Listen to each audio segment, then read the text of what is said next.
If you are watching this on YouTube or listening to this podcast, wherever you are today, please hit that subscribe button, that follow button, so that you can stay current on the material that we are providing. But not only that, you then help us to spread the word to more people. You are vital in this mission to reaching our world of people just like you who are living in this nightmare.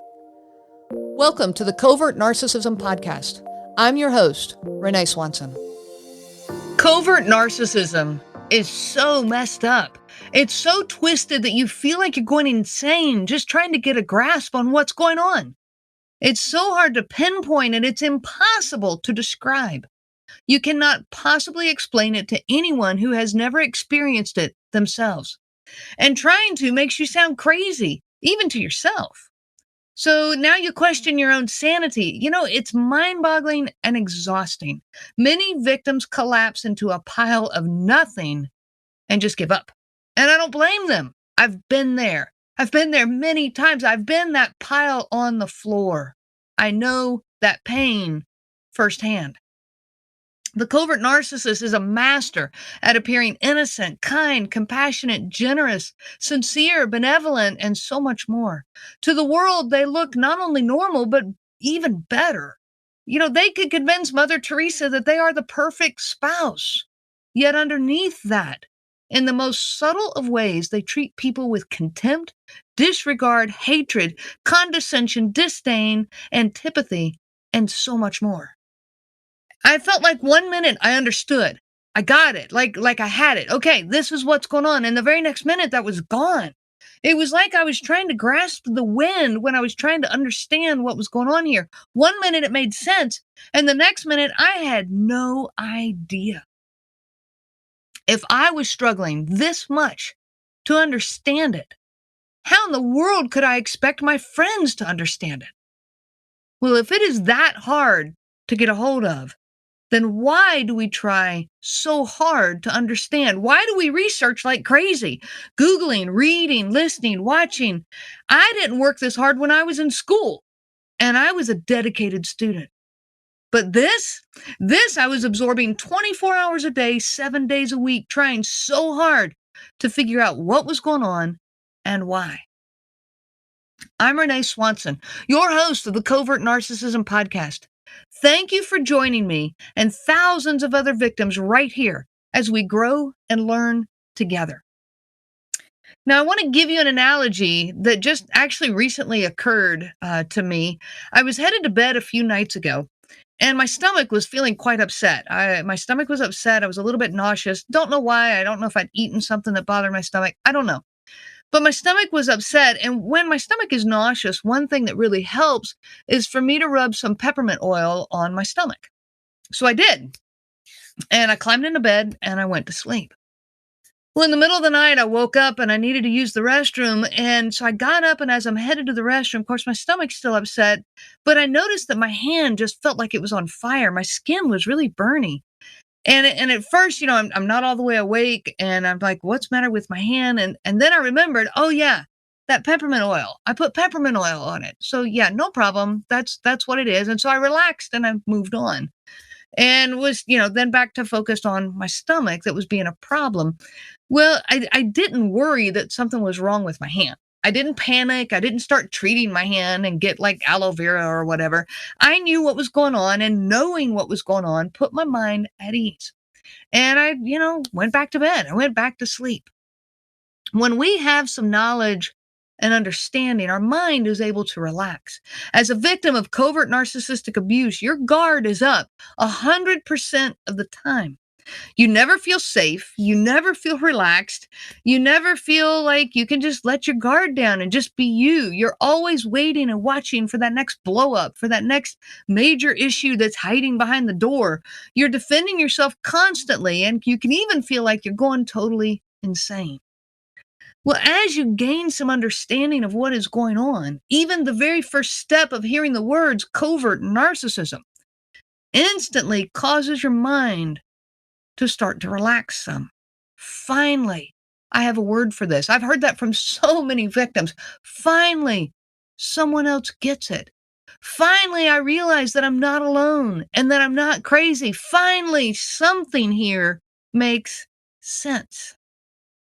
Up to this point, you have worked so hard to make everything better, convinced that you could do this. If I'm just good enough, if I work hard enough, if I pay more attention, if I try harder. Well, I want to go back for a minute to that analogy of the peppermint oil. So let's lay it out. Number one, I had a problem. My stomach was upset. I was nauseous. So next, I treated that problem.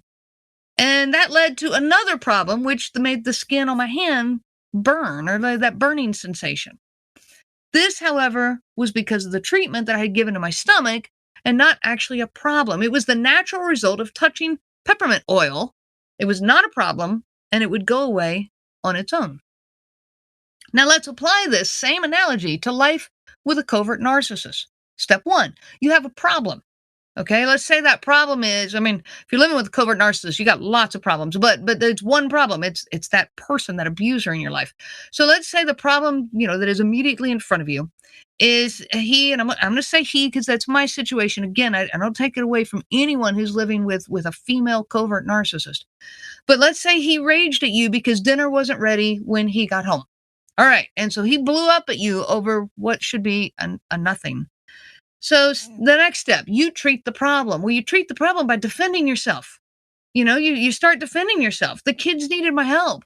The meat took longer to cook than I expected. Whatever the reason, you are defending yourself. And defending yourself is normal and understandable. You are defending yourself against an unreasonable attack.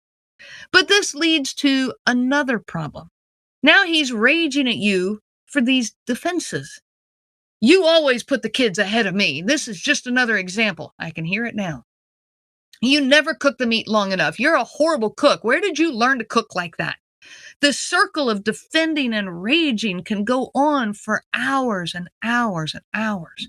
It's a circular conversation that goes around and around, and it's incredibly painful. It's the most lonely place on the face of this earth, and it can go on for a long time.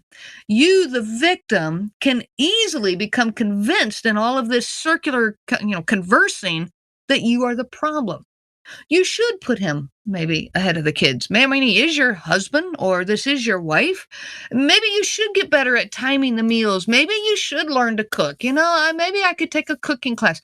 Maybe you should do this, or you should do that. Maybe you shouldn't have defended yourself. All of this goes on, and you start fixing things that aren't the problem because of the confusion that's been brought on by this circular conversation with the covert narcissist. You start treating the burning skin on your own hand, believing that something is wrong with your hand, but that is not the problem. You start fixing things in you that don't need to be fixed, blaming yourself for all of these troubles. And in this process, you're actually joining the abuse that your abuser is dishing out at you. This was the topic of last week's podcast. If you missed it, go back and listen to it. Victims of covert narcissistic abuse join the abuser in abusing themselves. So back to the analogy. The part that you are missing in when we join this abuse and we join this circle of defending and raging, the part that is missing is the knowledge. Defending yourself is not the problem. It's a natural response to being attacked. The problem, like with the oil, was not the burning sensation on my hand, but rather my nauseous stomach. Having the knowledge that the peppermint oil stings on the skin allowed me to not worry about that and rather to focus on my stomach. Having knowledge about how covert narcissism hurts, how it damages, how it has all these effects that it has on you. Having knowledge about that can help you to not worry about your natural response to defend and protect yourself.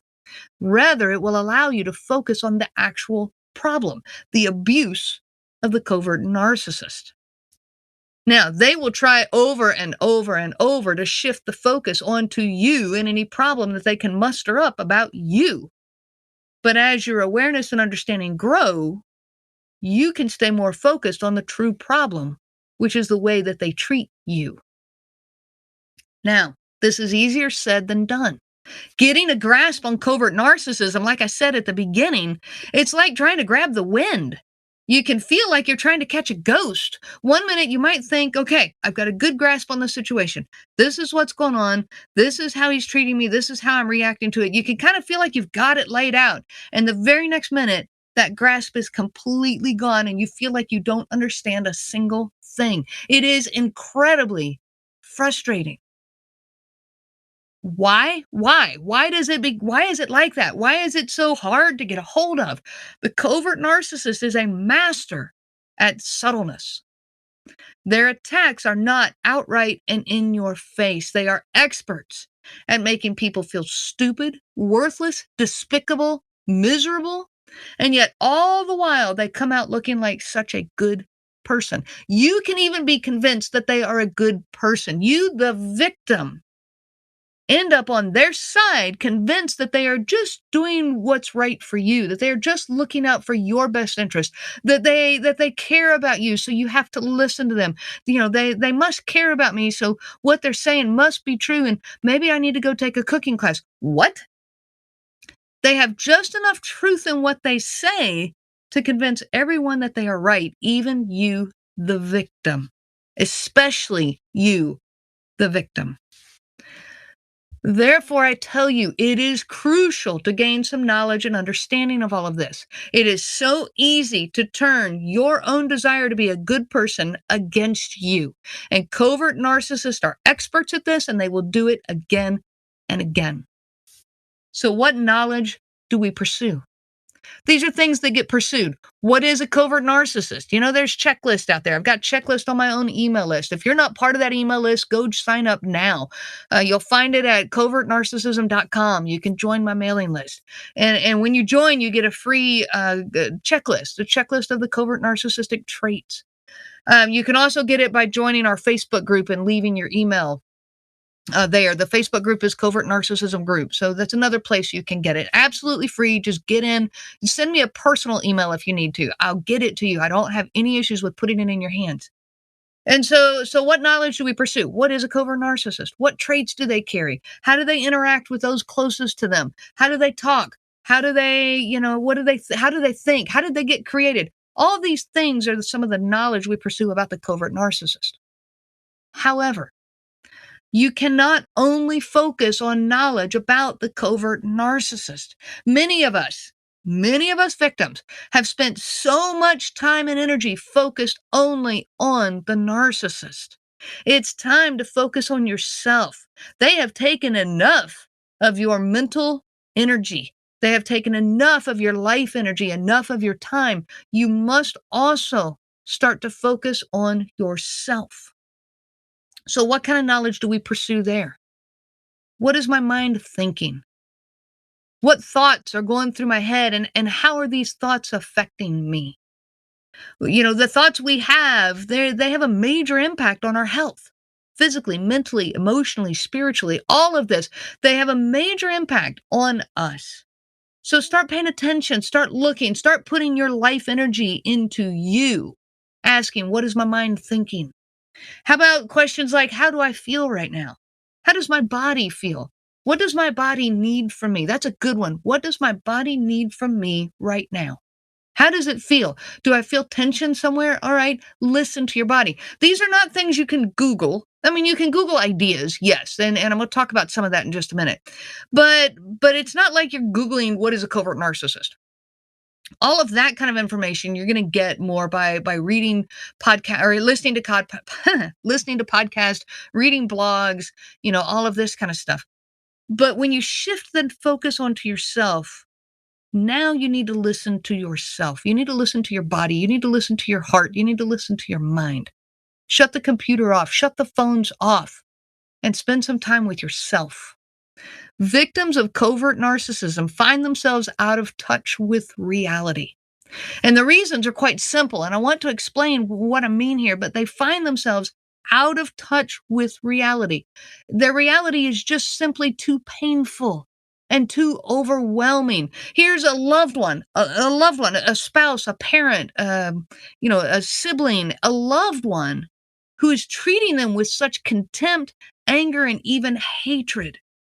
That is painful. It is incredibly hard to accept. And so many, many victims simply just lose touch with reality. It's a protection. They do this simply in order to protect themselves, in order to survive. It's a survival tactic. Let's just step away from reality and I can ignore that they hate me. I can ignore how they make me feel and I'll just make my life okay. And yes, they're still a part of it, but that's okay. And we just completely lose touch with reality. Another reason, as we've already said, the covert narcissist confuses that reality over and over. It's incredibly hard when you're with a covert narcissist to keep up with what reality actually is because they spin it and they will spin everything so much that reality becomes very blurry. Well, did this happen that way or did it maybe happen that way? I don't know. Maybe he's right. Maybe I said it that way or all of this. And so this only adds to the victim's need to escape from reality. So part of your healing journey must be to bring yourself back to reality. Most victims don't even realize that they're out of touch with reality. I know I didn't. I had no idea that I was out of touch with reality, out of touch with the present moment. I had no idea. I had never even considered it, I don't think. And for many of us, the focus is just on our abuser for so long that's part of why it happens too. We're so focused on that abuser. How are they how are they feeling today? What do they think? If I say it this way, what will they say? And if I say it this way, how will they react? And so our focus is constantly on them. I remember when I was really truly waking up to covert narcissism and really starting to understand what was going on in my world. I picked up this book, and the book is by Eckhart Tolle, and it's called The Power of Now. It just caught my eye in a bookstore. I was blown away by how much that book spoke to me. I didn't even realize why at the time. I just knew that I needed to be reading this. I would read and every page, I'm like, oh my gosh, oh wow. It just spoke to my heart. I started a mindfulness journey simply because it felt so right. This felt like, oh, this is what my heart needs right now. This is what my mind needs right now. I didn't understand why. But now I understand why. I had lost complete touch with reality, with my present moment. My mind was existing elsewhere all the time. I want to encourage you so much. Please get on a journey of mindfulness. Get on a journey of connecting with your present moment. And in fact, I'm going to jumpstart that journey for you. I want to leave you today with one simple exercise that was so incredibly helpful to me in my healing journey. It will seem so simple, but I promise you it's life-changing. The simpleness is what brings you to the now, to your reality, to your present moment. Here's how this exercise works. It's using your 5 senses: sight, sound, taste, smell, and feel. So ask yourself, what do I see? Right now, what is around you? What do I see? A book, a chair, a window, a tree? See these things. Knowing that they are there, just see them. Let yourself be present to their presence right now. What do I hear? Close your eyes and listen. What do you hear? The wind? An air conditioning unit? A car? A bird? Just listen to your present moment. What do I taste? Can you taste whatever was last in your mouth? Maybe the last thing you ate, the last thing you drank? Are there any tastes that are lingering on your tongue? If you have some mint or gum or a piece of food, put it in your mouth. What does it taste like? Pay attention to it completely. What do I smell? Anything? Are there any odors around you right now? Surely there are. Take some big, deep breaths. Any smells?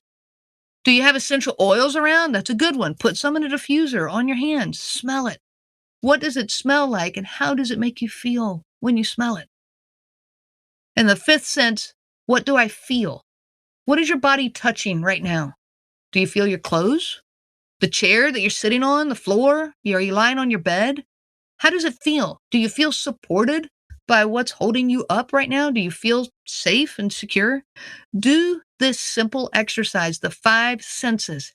Do them often. As a victim of covert narcissistic abuse, you need to find your way back to the present moment. This simple exercise will absolutely do that. It is essential to your own healing. As a victim, we have forgotten how life is supposed to feel. In fact, I've got an upcoming episode that is specifically on how we have lost touch with what life is supposed to feel like. That's a doozy, and that's coming soon. Beginning tomorrow, I'm actually releasing It's called Tidbits of Revelations, bi-weekly doses of ponderings for victims of covert narcissism. These include waking up to the abuse, handling it for continued interactions if that's necessary in your life, healing from its effects, and becoming the person that you want to be. Nobody else decides for you. This Tidbits of Revelations is available through Patreon. You can join this series at Patreon. It's Patreon, patreon.com/covert narcissism. I'll try to get a link actually in this episode for those of you who want to look me up there. So I hope you can join us. I wish you so much peace on your journey of healing. You have been listening to the Covert Narcissism Podcast with your host, Renee Swanson. Be sure to check out our website at www.covertnarcissism.com. There you will find many resources just for you to help you on this journey.